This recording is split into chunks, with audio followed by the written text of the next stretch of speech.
खुशखबरी खुशखबरी खुशखबरी सभी पेंशन धारकों के लिए बहुत बड़ी खुशखबरी सामने आ चुकी है, क्योंकि दोस्तों 10 जुलाई को ही पेंशन की किस्त जारी कर दी गई है। और जिन लोगों की पिछली किस्त किसी कारणवश रुकी हुई थी, उनमें से भी बड़ी संख्या में लाभार्थियों के खाते में बकाया राशि भेजी जा चुकी है। लेकिन अगर अभी तक आपके खाते में पेंशन की राशि नहीं आई है तो इस वीडियो को अंत तक जरूर देखिए। और अगर आपके खाते में पैसा आ भी गया है तब भी इस वीडियो को पूरा देखना आपके लिए बेहद जरूरी है, क्योंकि कई ऐसे नियम, दस्तावेज और केवाईसी से जुड़े महत्वपूर्ण बदलाव सामने आए हैं जिनकी जानकारी न होने पर आपकी अगली पेंशन की किस्त रुक सकती है। कई लोग ये सोचकर निश्चिंत हो जाते हैं कि इस बार पैसा आ गया है तो अब आगे भी बिना किसी परेशानी के मिलता रहेगा, लेकिन ऐसा बिल्कुल भी नहीं है। यदि आपके दस्तावेजों में किसी प्रकार की गड़बड़ी पाई जाती है, आधार से जुड़ी जानकारी गलत होती है, बैंक खाते में कोई समस्या होती है या समय पर केवाईसी पूरी नहीं होती तो आने वाली किस्त पर सीधा असर पड़ सकता है। इसलिए आज की इस पूरी जानकारी को ध्यान से सुनिए, क्योंकि एक छोटी सी लापरवाही आगे चलकर बड़ी परेशानी का कारण बन सकती है। दोस्तों, इस समय सबसे अधिक चर्चा इस बात की हो रही है कि आखिर किन लोगों के खाते में पेंशन की राशि पहुंच चुकी है, किन लोगों का भुगतान अभी प्रक्रिया में है और जिनके खाते में अभी तक पैसा नहीं आया है उन्हें क्या करना चाहिए। सबसे पहले ये समझना जरूरी है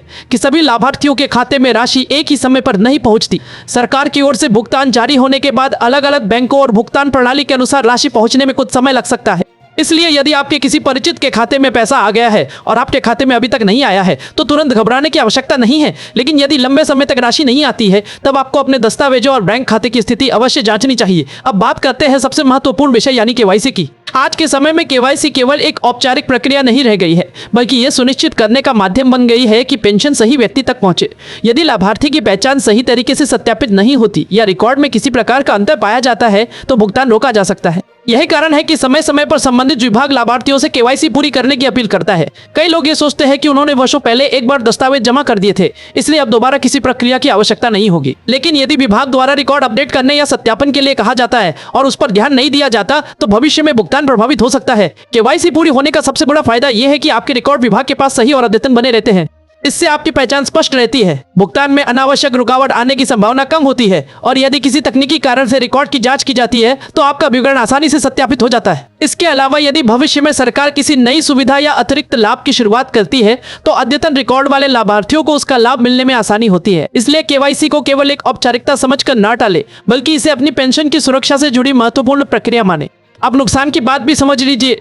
यदि केवाईसी समय पर पूरी नहीं होती, आधार विवरण और बैंक रिकॉर्ड में अंतर होता है, नाम की वर्तनी अलग अलग होती है, जन्मतिथि में गलती होती है या अन्य आवश्यक जानकारी मेल नहीं खाती, तो विभाग सत्यापन के लिए आपका भुगतान रोक सकता है। कई मामलों में लाभार्थियों को बाद में दस्तावेज ठीक कराने पड़ते हैं, तब जाकर अगली प्रक्रिया पूरी होती है। इसलिए यदि आपको कहीं से भी सूचना मिलती है कि आपका रिकॉर्ड अपडेट करना आवश्यक है तो उसे नजरअंदाज करना ठीक नहीं होगा। दोस्तों, अब एक और बहुत महत्वपूर्ण विषय पर ध्यान दीजिए जो हजारों लोगों की परेशानी का कारण बनता है। कई बार लाभार्थी का आधार कार्ड बना होता है, बैंक खाता भी होता है, लेकिन दोनों की जानकारी आपस में सही तरीके से जुड़ी नहीं होती या रिकॉर्ड में कोई त्रुटि रह जाती है। ऐसी स्थिति में भुगतान प्रक्रिया प्रभावित हो सकती है। यदि आपके बैंक खाते में आधार से संबंधित जानकारी सही दर्ज नहीं है या रिकॉर्ड में कोई विसंगति है तो संबंधित बैंक या विभाग से जानकारी लेकर उसे समय रहते ठीक कराना आपके हित में रहेगा। छोटी सी गलती कई बार भुगतान में अनावश्यक देरी का कारण बन जाती है और फिर लाभार्थी बार बार बैंक तथा कार्यालय के चक्कर लगाने को मजबूर हो जाता है। इसीलिए यदि आपके परिवार में माता पिता, दादा दादी, नाना नानी या कोई भी पेंशन धारक है तो उनके दस्तावेजों की एक बार अवश्य जांच कर ले। यह सुनिश्चित करें कि आधार कार्ड में दर्ज नाम और बैंक खाते में दर्ज नाम एक जैसे हो,